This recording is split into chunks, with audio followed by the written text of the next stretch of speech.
The Hoodoo Dance is shrouded in secrecy and has been mentioned in various accounts of the Hoodoo tradition. It has remained one of the most closely guarded rituals, known for its intense and often ominous practices that tap into the collective power of the community and beckon unseen forces. Zora Neal Hurston provides insights through Ruth Mason, a notable practitioner in New Orleans, whom she apprenticed with in 1928. Despite Ruth's affliction of neuritis, Zora acted as a stand-in during one of these Hoodoo dance rituals. Ruth Mason's narrative reveals the ritual's focused intent, specifically aimed at invoking death upon an enemy. We will also turn our attention to an anonymous spiritualist who was interviewed by Middleton Hyatt, anthropologist and author of Hoodoo, Conjuration, Witchcraft, and Rootwork. In contrast, the informant's account presents the Hoodoo Dance as a multifaceted event that blended social and spiritual elements. The description, while less detailed, emphasizes the communal and dual nature of Hoodoo dances, reflecting the multicultural heritage of New Orleans, where African, French, and Caribbean influences converge. Hey everyone, it's Papa Seer, and welcome back to my YouTube channel. If you love diving into captivating stories about Hoodoo history, Black American spirituality, and so much more, then you're in the right place. Don't forget to hit the like button and subscribe to my channel so you'll be the first to know whenever I post a new video. In 1928, Zora Neal Hurston had the extraordinary opportunity to witness and participate in a Hoodoo dance under the guidance of Ruth Mason in New Orleans. Zora does not provide her audience with the backstory of Ruth Mason, other than she was Catholic and well known for her work during this time in New Orleans. According to Zora, this dance was not a celebration, but a solemn ceremony with a specific and grave purpose: to bring about the death of an enemy. Due to the illegality of Hoodoo practices at this time, traditional drumming was eliminated to maintain secrecy and avoid law enforcement. Instead, the participants substituted the drumming with hand clapping and foot patting to create the necessary rhythm for the ritual. Ruth scheduled the dance from 10 a.m. to 1 p.m., choosing these hours for their correlation with bad luck and evil. The client agreed upon a fee of $100 for the ceremony to commence, which is roughly $2,000 in today's money. She also hired an additional 5 participants who were also skilled Hoodoo practitioners. A table was set with offerings including cake, wine, roast duck, and barbecued goat, which were consumed by the participants before the ceremony began. At precisely 10 a.m., Ruth mounted a wooden statue which represented the spirit or angel of death on a black draped throne. This statue, a rudely carved bust, was placed on a box covered in black sateen. Ruth then carefully set a red crown on its head, signaling the start of the ritual. Zora wrote the name of her intended target on 7 slips of paper, 1 for each participant.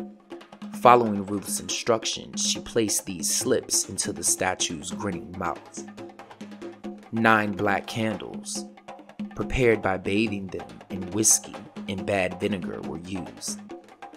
The participants bit off the butt ends of the candles and lit them, placing them on the altar, 3 on each side of death and 3 in front. They called upon death by chanting their secret incantations, accompanied by 3 snaps of the thumb and middle finger. The room remained silent until Ruth, visibly mounted by spirit, signaled the beginning of the dance. One of the participants rose drunkenly and began to dance, prompting the others to join in with light clapping. He circled the room and then prostrated himself before the altar, initiating the dance. The dance lasted for 3 hours, with liquor provided to sustain the participants. However, it was the intensity of the rhythm and atmosphere that truly kept them going more than the alcohol. Throughout the dance, participants continuously beseeched death to follow the footsteps of their target. There was no set formula. Each person spoke to death in their own way, their faces and violent movements reflecting their deep dedication to the ritual. Ruth ensured that a portion of all the food was placed before death, who remained on his throne until 1 a.m. After the ceremony, all the food was removed from the table and thrown into the Mississippi River, completing the ritual. It was believed that the person targeted by the dance would not live more than 9 days after the ritual. However, for this particular target, results began to manifest in only 5 days. Through Zora's eyes, this hoodoo dance, led by Ruth Mason, was an intense and revealing experience. It also sheds light into the powerful and secretive world of hoodoo rituals. Now, let's delve deeper into the hoodoo culture of New Orleans through the memories of another informant. While Ruth's account emphasizes the ritualistic and seriousness of the hoodoo dance, this informant provides a contrasting yet complementary perspective, showcasing the multifaceted nature of the hoodoo tradition, emphasizing the differences in practitioners. This interview was conducted by Harry Middleton Hyatt as a part of his immense anthropology series, Hoodoo, Conjuration, Witchcraft, and Rootwork. This series features interviews with hoodoo practitioners in the American South, offering information of first-hand accounts. Did they used to have those old hoodoo dances when you were a girl? Yes, sir. What did they used to do? Well, they would dance in their petticoat tails and their shimmy tails. Just dance. Did you ever hear of them dancing a person to death? Well, no, I never heard of that. So you're saying that they just had those dances for good times? The good time dance, and they were going to do their work at the same time, but they were doing hoodoo work when they used to dance. Plenty to eat and plenty to drink, and if anything was to harm, they would have hearts, raw hearts, and they would eat that. Hearts? What kind of hearts? Well, they were beef hearts. You know, the 24th day of June, you know that's St. John's Day, and that's also my day. At the lake, that's where they would hold the dance, the hoodoo dance. They dance and they have a meeting, and anything that you would want to do, they do it that day. If it's good or bad, they do it that day. And anybody could go out there that wanted to go. They be singing and clapping their hands while singing, mostly saying, Marie Marlena, comme ci, comme ça. Just dancing and singing like that in French. And as they dance, they carry around these big switches, you know, just as if you were dancing on somebody. Then they got the lights all burning. Yeah, they got all the lights burning, then they're dancing, then the night come in again, and then they will have a supper, you see. And then they have these people's names all on every place. They got their names down on every place, written on the floor, just like here they would be singing. And then, well, still in all, then they would go out. Then they'll come back and they'll go into the hall again, like they were dancing. See, that's on Thursday nights and Friday nights when they got the big meeting. And then they'll dance on somebody's heads, meaning basically the names was chalked on the floor and they dance on top of that, you see. Then the next day, they will go out to their house and they'll have something that they had made and they'll throw it all around these people's houses. See something like make out they're a friend to you? Well, then they'll come to your house and they'll throw that and put you in the worst luck they can, and there ain't nowhere you can go. Now that's about all I can remember, see, because when they had these hoodoo dances, I wasn't nothing but a little girl back then.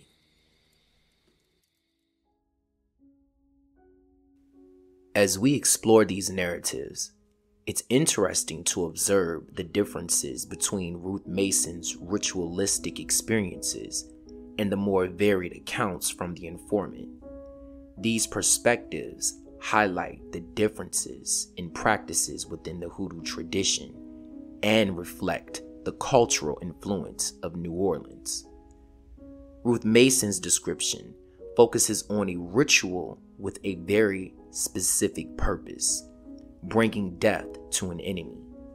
The dance is not for pleasure, but a ceremonial act with an intense objective. In contrast, the informant from New Orleans presents a broader perspective on hoodoo dances.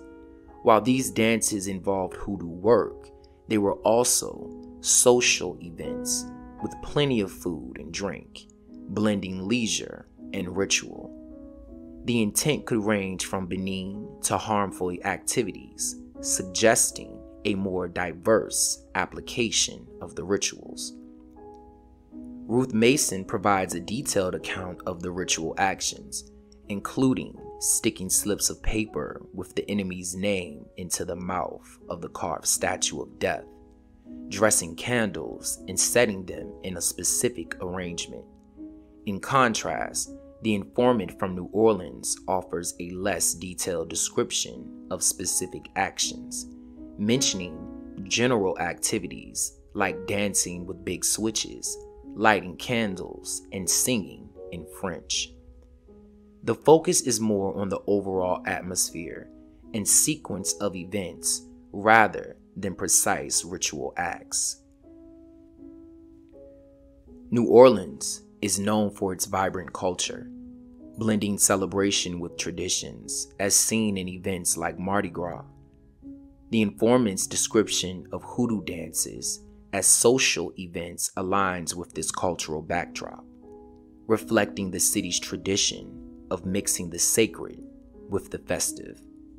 The influence of French, African, and Caribbean heritage are evident in practices like singing in French, using candles, and rhythmic dancing.